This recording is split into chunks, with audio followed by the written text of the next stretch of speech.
In reality, democratic socialism and radicalism is simply a vessel to overthrow the U.S. of our country from within. The plan, as stated in the DSA's chapter, win elections, throw out the Constitution, abolish the Senate, abolish the Electoral College. Of course, you want to stack the courts, strip away all powers from the White House and Supreme Court, and then, boom, democratic socialism / communism, regular old, that'll be the end of America as we know it. Now, you can vote your way into socialism, but you can't vote your way out of it. Sounds extreme? Yeah, because it is. And don't forget, democratic socialists, they don't love this country. One of their core leaders, Hassan Piker, said America deserved 9/11, this in the 25th anniversary year of 9/11/01. And now, in his podcast, he proudly displays a framed newspaper. Take a look at this from 9/12/01, showing the Twin Towers on fire. Take a look. Also, you might have noticed some changes behind me. I finally framed the Cutie Cinderella newspaper from 9/11, the morning of 9/12, the newspaper right there. The newspaper that covered 9/11. It's now officially sitting behind me, and I moved the North Korean poster. Recently, the college Democrats invited Piker to speak at their annual convention. He showed up dressed like a Chinese dictator and delivered a hate-filled rant against all of his political enemies, including Israel, Donald Trump, and other Democrats. The speech was kind of insane, so insane that the University of Kansas Democrats, they actually got up and walked out, later condemning Piker's extremism in a statement. Of course, Piker, wasn't just dressed like Chairman Mao for fun. He actually reveres one of, history's most evil and murderous dictators ever to exist on this planet. Take a look. They clipped me talking about Mao Zedong, up by a cop who thought I was like making fun of Mao Zedong, which I never would and never will. Mao Zedong is a one of the great leaders of this world. Okay, a man who changed the entire universe. The entire planet. He did. He changed the trajectory of history. He is the founding father of the People's Republic of China. Mao Zedong gets the same level of credit that the founding fathers do for America. Now, tens of millions of Chinese citizens actually died under Mao, many due to starvation. Many more died in political prison camps or at the barrel of a gun lined up against the wall. Now, this is what democratic radical socialists want to bring to America. Now, Jon Stewart, he's all smiles, kicks and giggles, laughing it up with New York City's communist mayor. Take a look. Being a Muslim democratic socialist, I thought it would be pretty straightforward. You just saw like, well, what if I label myself something that scares people the most? I'm a Muslim democratic socialist. If you scare them twice. And I'd like to run your public transportation system. Yeah. Oh, okay. What happened to the free buses anyway? And now, according to Jon Stewart, there's no need to panic over the rise of socialism. It's just a populist economic movement. Apparently, Jon Stewart is thinking that the left doesn't actually support the radical policies stated in the DSA's own charter. Take a look.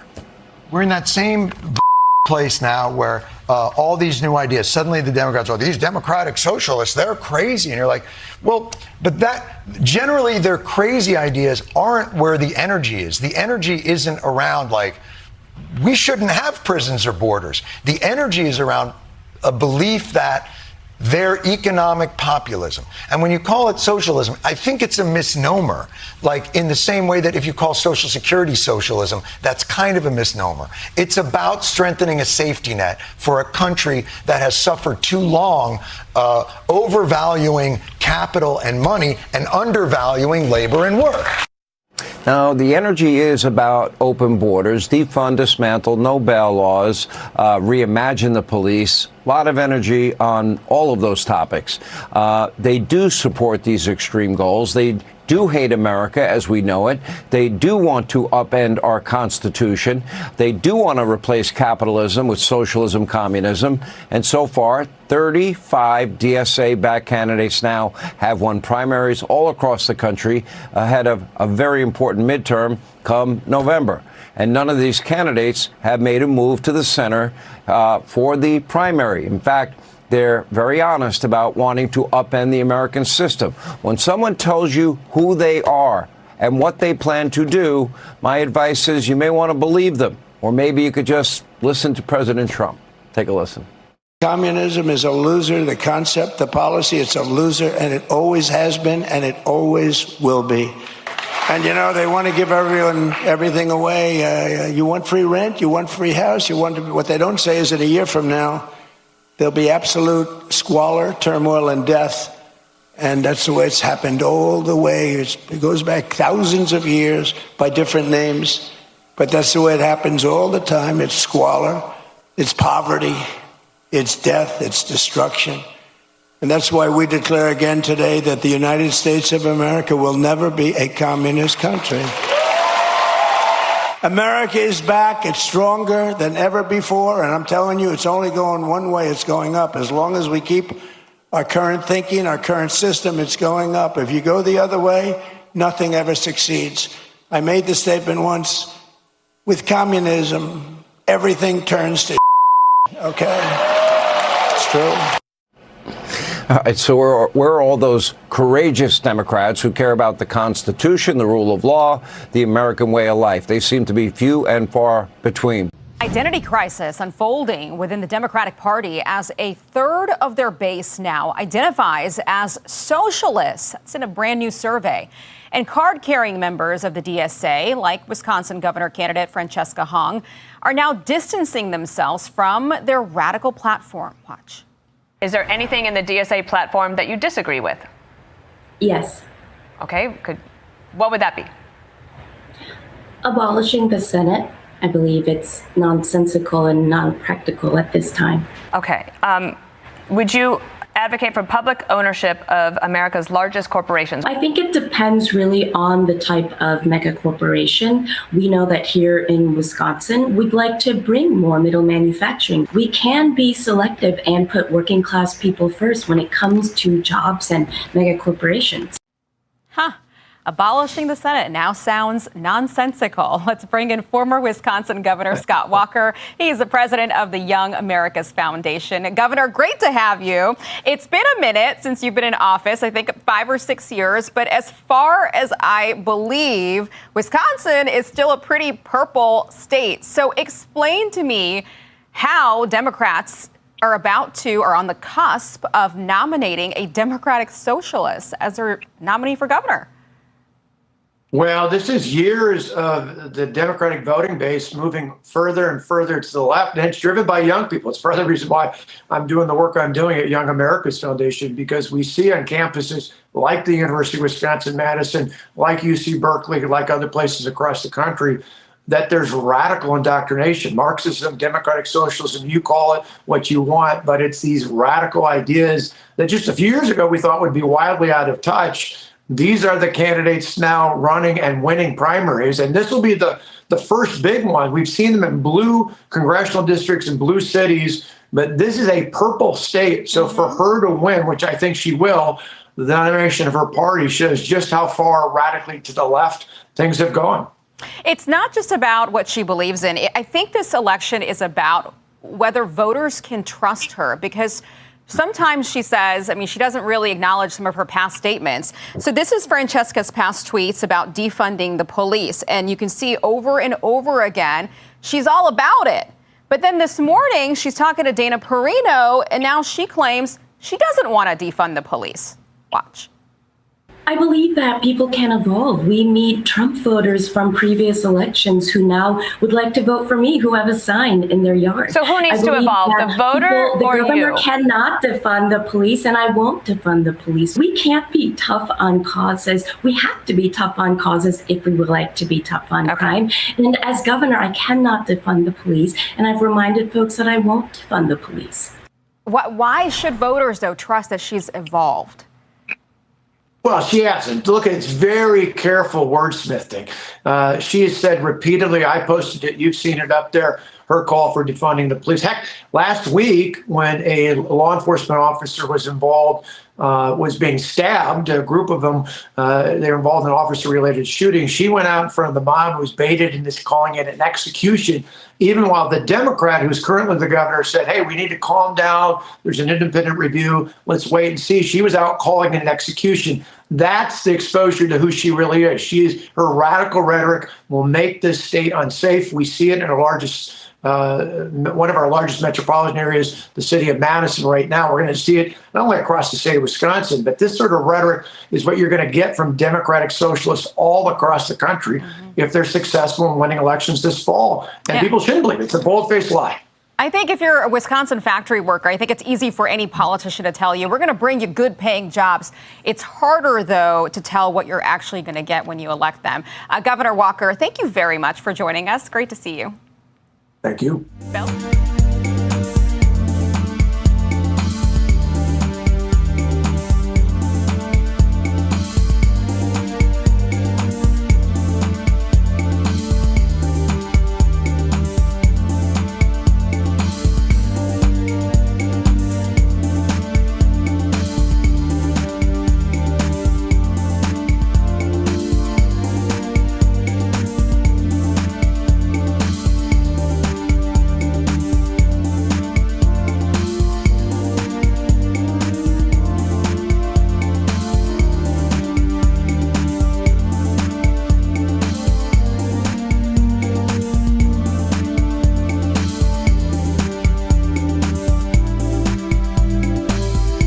Attention all planets of the Solar Federation, this is the Anti-Marxist Magnum.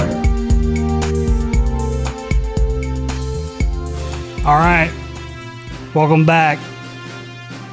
This is the Anti-Marxist Magnum. I'm your host, Josh Reeves.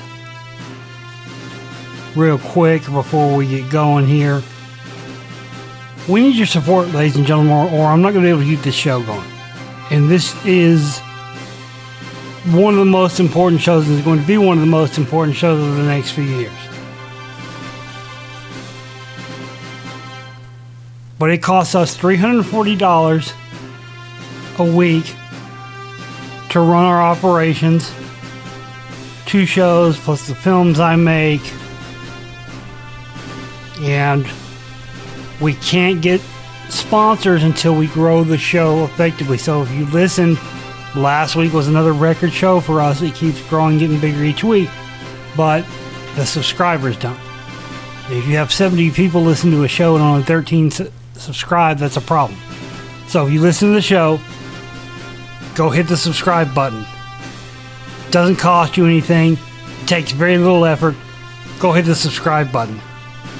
If you'd like to donate, you can donate with PayPal using the email address dayglow76, that's DAYGLOW76 at yahoo.com, and by using the cash tag on Cashapp-reevesradio, all lowercase, one word, Reeves Radio on the Cash App. You can find all the ways to buy my films and support our work in the first comment of this video here on YouTube. Last week we talked about, the things we can actually do to fight back against, the Marxist ideology that's now infiltrating every corner of our society. We talked about the intellectual fight. We talked about the political fight, the cultural fight, and the personal fight. At the end of that episode, I mentioned that there was another group that we needed to talk about. A group that might be the most dangerous strand of socialism of them all. Because you probably don't even recognize it as socialism. I'm talking about the Fabian Society. Now, I first became aware of this group back in 2008. very earliest days of my other show. I only made one film at that point. I was researching for my second film called The Secret Right, Volume 1, about the secretive right-wing group, the Council for National Policy. And I'd been saying for years, it just seemed true based on everything that I'd seen. I've been telling people for years, that I always considered myself a centrist because, both left and right were bought and paid for by the same corporate interests, And while I believe that 100%, I never really had any hard proof to show people when I said the words, left and right, doesn't matter, they're all controlled by the same. But I didn't ever really have any hard evidence to point them to until I started researching the Council for National Policy in my 2009 film, The Secret Right, Volume 1, my second film.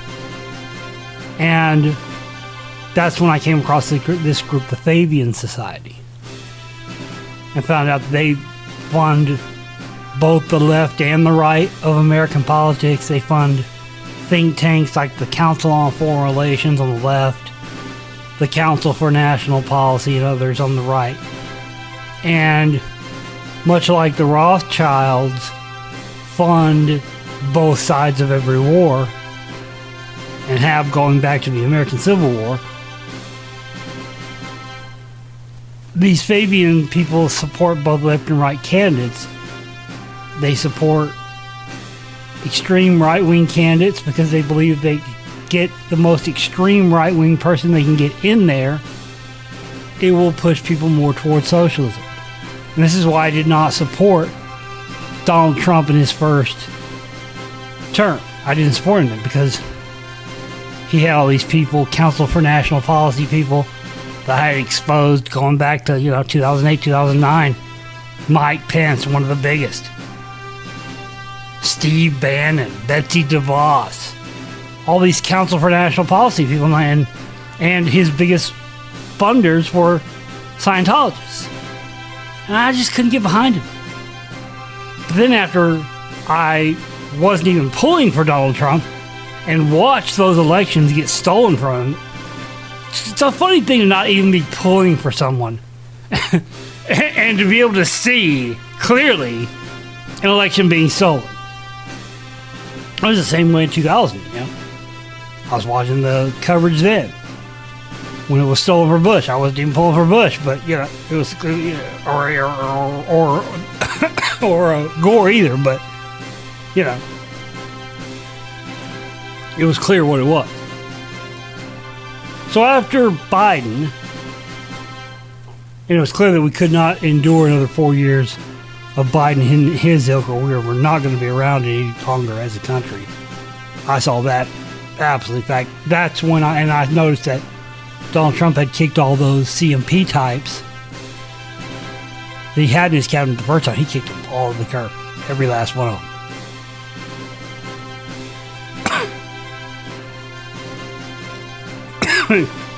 That's why for all the talk about people saying, the conspiracy, there was a conspiracy about, who killed Charlie Kirk and all this. Listen, when it comes to right-wingers, they love selling the idea that it's crazy left, and of course sometimes it is. But the right-wingers kill their own. They eat their own as much as anybody. I mean, look at Hinckley, the guy that shot Reagan. He wasn't successful, but he was a World Vision guy. World Vision is a right-wing NGO. I mean, these guys. So I floated the conspiracy theory. This is not a conspiracy theory show. Maybe you know what? Nah, I'll talk about them. I mean, unless y'all really want me to. Nah, I probably shouldn't say it. It's not in good taste. But I'm just saying. Who was it? Was it Jimmy Kimmel? Did Jimmy Kimmel got and all that shit for it? He said something. He said something to the effect of it being the right wing that was behind it. As much as I hate Jimmy Kimmel, I went, that's why they're freaking out so bad. Because he's actually onto something there. I'm not going to bullshit you. It did cross my mind. Because people are so quick to say, oh, it's Israel, it's Israel. Charlie Kirk was saying that's about Israel, so it was Israel that killed him. And people were so quick to pull the trigger on the Israel thing, I went, oh, it's definitely not Israel. Because Alpha. But then again, the CNP, the Council for National Policy, is full of Christian Zionists. And Charlie Kirk was a member of this Council for National Policy. So, hey, it's not beyond, believe me. I'm just saying theoretically, it's not beyond. It's not beyond belief. It wouldn't be beyond belief that Trump's CIA eliminated Charlie Kirk because Trump found out he was a Council for National Policy member, and Trump had already kicked all those people to the curb. Pence and Vice President Pence and Betsy DeVos, she was the Education Secretary, and Steve Bannon. They were all CMPs. And saying that we know Erica Kirk was CIA, she appeared in that CIA training video that got leaked. I mean, like I told you years ago, CMP is code for CIA. Anyway, I digress. Let's get into this. Let's talk about the Fabian socialists. Now, if you've never heard of the Fabians, don't feel bad. That's by design. They don't want you to know about them. They don't want you to know that the welfare state that you live in, the regulations that choke your business, the taxes that take half your paycheck, and the ideology being taught to your children in school, much of it traces back to a small group of intellectuals meeting in London in drawing rooms in the 1880s. So let's talk about who they were, what they believe, and how their ideas are still shaping the world that you live in today. The Fabian Society was founded in January 1884 in London, England. It started as an offshoot of a group called the Fellowship of the New Life, which had been founded a year before. The Fellowship was full of Victorian-era intellectuals, poets, philosophers, and early socialists. They all wanted to transform society by setting an example of clean, simplified living. But some members wanted to do more than just set an example. They wanted to get politically involved. So they set up a separate society. They named it after a Roman general. That general was Quintus Fabius Maximus.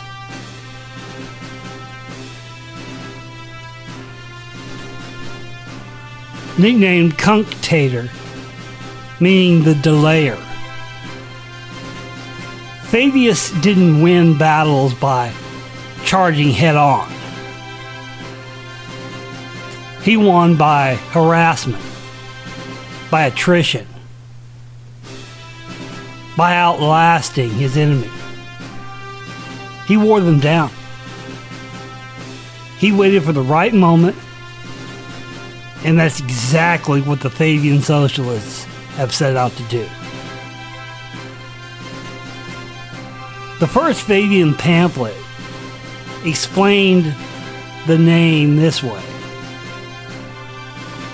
for the right moment you must wait, as Fabius did most patiently when warring against Hannibal. Though many censored his delays, But when the time comes, you must strike hard, as Fabius did, or your waiting will be in vain and fruitless. The early Fabians included some of the most brilliant minds of the Victorian era. George Bernard Shaw, the playwright,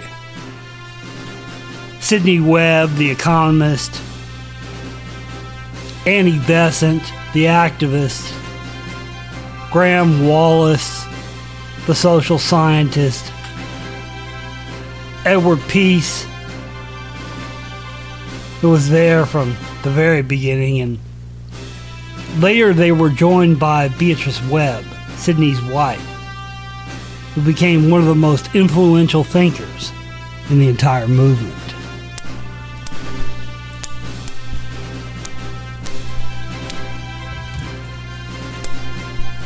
Sorry guys, got getting a hum, I don't know where it's coming from. Other early members included Emmeline Pankhurst, the suffragette, and H.G. Wells, the War of the Worlds H.G. Wells. Yeah, he was a Fabian socialist. Which makes it all the more interesting to me that the basis of his work was used for the first attempt at a fake alien invasion, which was the radio broadcast of War of the Worlds. I don't know where this noise is coming from, guys. I'm sorry, I apologize. I don't know why this is. Give me a second here. Generally, I know what that is. I need a power conditioner. I don't have one. They're $50. I'm staying in this crappy motel, and let's have to go with it. Yeah, H.G. Wells. He was a Fabian socialist. In 1886, the Fabians had 67 members and an income of around £35 and 19 shillings. By 1946, at their peak, they had about 8,400 members. Here's the thing about these Fabians. Their importance was never about their numbers. It's always been about and only about their influence. And that influence has been enormous. The Fabians were different from other socialists. While Marxists were talking about revolution, about overthrowing the state, about violent uprisings, the Fabians said, no, that's too messy. That's too obvious. That scares people. The Fabians rejected the revolutionary doctrines of Marxism. They advocated for a gradual, non-revolutionary transition to socialism. They believed in what I don't know if they coined it, but they used this term a lot. This is what they called their doctrine, the inevitability of gradualness. And they had a very specific strategy for achieving it. They called it permeation. The idea was simple. Instead of trying to, overthrow the system, they would infiltrate it. They would permeate socialist ideas into universities, the press, government institutions, and political parties. They would convert key people who were in a position to take action or influence others. As one scholar put it, the Fabians preferred the method of permeation, or what Margaret Cole termed the honeycomb, or the honeycomb effect. They wanted to honeycomb society with socialist ideas until it had imperceptibly changed its form. George Bernard Shaw, he boasted in the 1890s that the Fabians had already claimed wide-reaching victory through the practice of permeation. And, he wasn't wrong.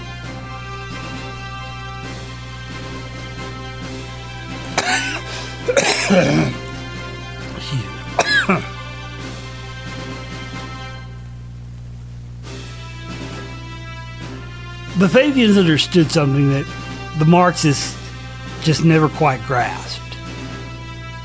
If you want to change a society, you don't just need ideas. You gotta have institutions to do it. And so they built them. The Fabian Socialists founded the London School of Economics in 1895. They wanted to renew the training of Britain's political and business elite, and they succeeded. The London School of Economics became one of the most influential universities in the world, and it remains a factory for progressive ideologies to this day. I mean, it's a woke factory.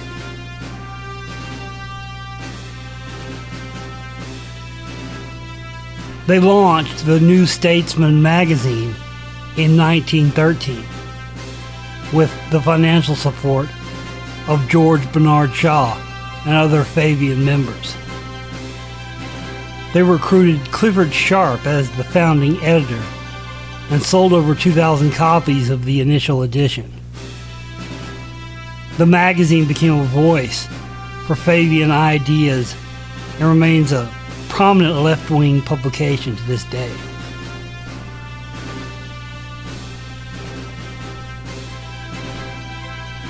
They helped form the British Labour Party in 1900. Fabian Society representatives were at the meeting that established the later representation meeting. It was at the labor, but they established the Labor Representation Committee, is what I meant. And then that became the Labour Party in 1906. And they wrote that the Labour Party's constitution must be written by them, so that's what they did. They wrote the Labour Party's constitution. Sidney Webb wrote the Labour Party's constitution. The Fabian Society wrote the Labour Party's 1918 constitution. And he also wrote Labour and the New Social Order, which laid out the party's vision for the welfare state. It all starts in England, folks, and it comes here. This is exactly what these people have done. By the time of the Labour Party's landslide victory in 1945 over 220 Labour MPs,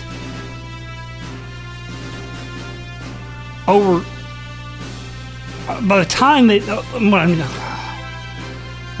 with me, I'm getting all jumbled messed up with my words. Okay. So by the time the Labour Party had their landslide victory in 1945, 220 members of the Labour Party were members of the Fabian Society. That's more than half the party.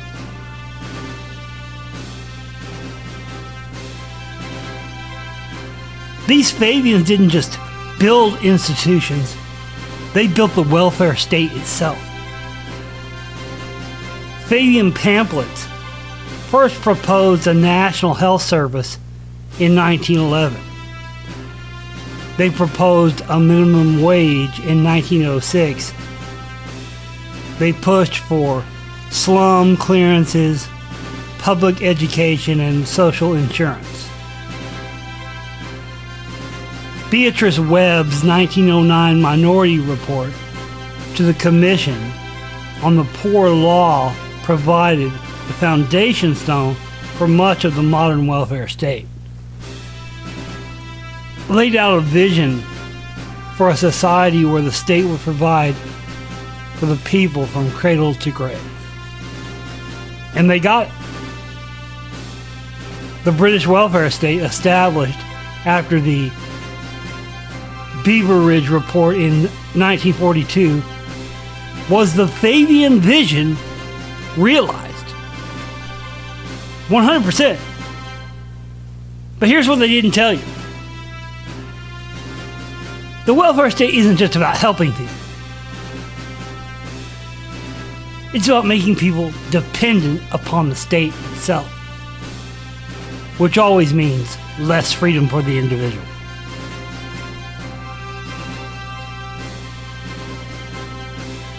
It's about tying people to the government, again, cradle to grave.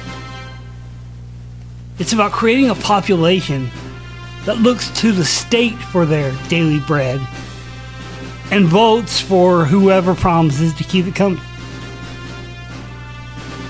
That's the Fabian model. It works better than the Marxist model because it's more patient, it's more cunning, and it's harder to resist.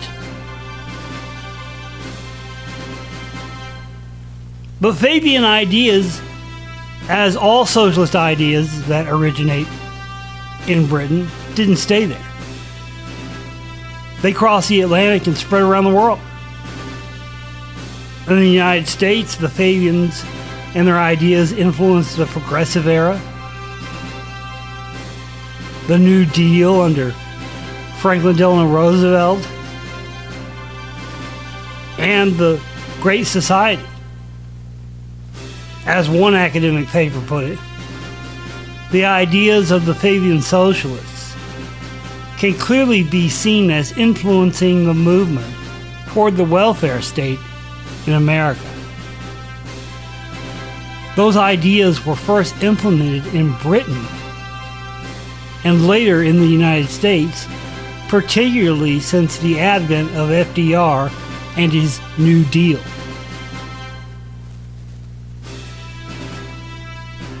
The University of Wisconsin has been described as kind of an unofficial Fabian society during the Progressive Era.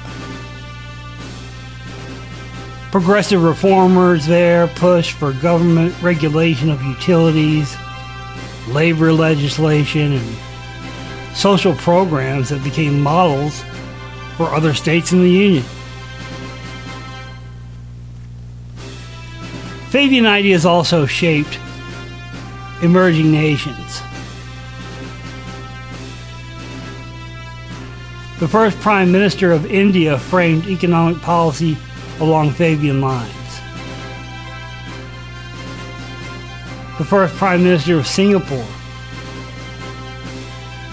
said that his early philosophy was strongly influenced by the Fabian Society. The wolf in sheep's clothing learned to wear the stars and stripes. The Council for National Policy on the right, they funded them. The Council on Foreign Relations on the left, they funded them. And it's all about funding these extremist people. I mean, that's why I didn't support Donald Trump in his first go-round. Because I knew about the Fabian influence on the CMP. And I said, well, if we support this guy and he gets elected, then it's probably going to mean that he's going to be so extreme, he's going to get everyone on the left and even some people that are on the left kicking and screaming towards socialism by the time he's done. And folks, I support Donald Trump. But what's going on? What's happening? What's happening on the left in politics in this country? And it's all being done under the guise of, TDS, Trump Derangement Syndrome. We hate Trump, so we will go towards socialism because we hate Trump so bad. And I told you over 10 years ago, that's what I was afraid of happening and why I didn't support him in his first term. And I still get no credit for how fucking right I am all the time.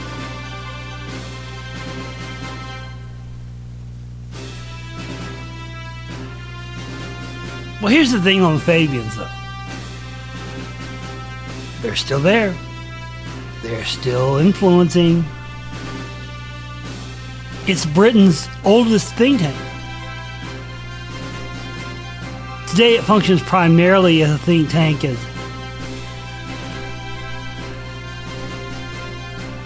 and it's just one of 20 socialist societies affiliated with the Labour Party. It continues to publish reports and pamphlets shaping the future of progressive politics. It's still pushing for the same things it always has. More government, more control, more collectivism. The Fabian Society's current stated purpose is to promote greater equality of power, wealth, and opportunity, the value of collective action and public service, an accountable, tolerant, and active democracy, citizenship, liberty, and human rights, sustainable development, and multilateral international cooperation. That all sounds so wonderful, doesn't it? The flowery language they use. It's like salt. You know why fast food is so salty? To mask the taste of that shit, overprocessed bullcrap you're eating. That's what these Fabians and the socialists do. They just cover it in salt and make it easy to go down, but there's no substance to it. Because all that stuff that they say, you know, tolerant, active democracy, liberty, and human rights. Yeah, I mean, it all sounds reasonable, right? Well, that's what they count on. They count on you, oh, that sounds reasonable. And then you don't go any further than that.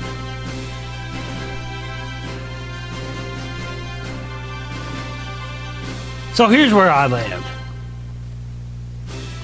The Fabians didn't want to overthrow the system, much like the Marxists and the so-called democratic socialists and all this wanted to do. They wanted to own the system, and they succeeded. They built the welfare state. They built the regulatory state. They built the administrative state. They built the institutions that shape our lives every single day. And they did it all while telling themselves that they were helping people.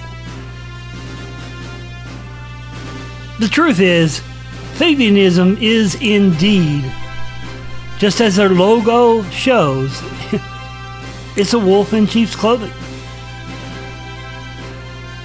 It's a form of socialism that hides behind the language of compassion and progress and reason. But the end game is the same. Total control. As one conservative analysis put it, Fabian socialism is far more dangerous than revolutionary communism. Highly attractive to so-called reasonable and moderate people, and compatible with the ideologies of so many center-left and center-right political parties. Fabian socialism has exhibited a staying power, already shown to be much stronger than anything revolutionary communism has yet produced. It's just a fact. And that's what makes them so dangerous. Revolutionary communism scares people, as it should. It's just too obvious. It gets violent, it gets crushed. But Fabian socialism, it just looks like progress. It looks like compassion. And it doesn't get crushed, it gets elected.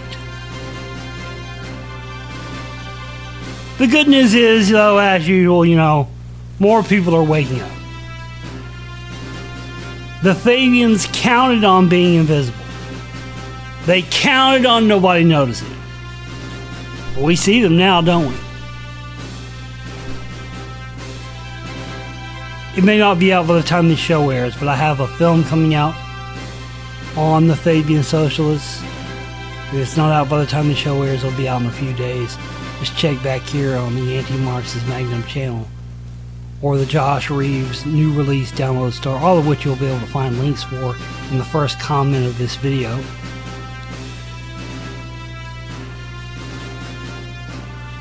Next week on the Anti-Marxist Magnum, we're going to look at something different.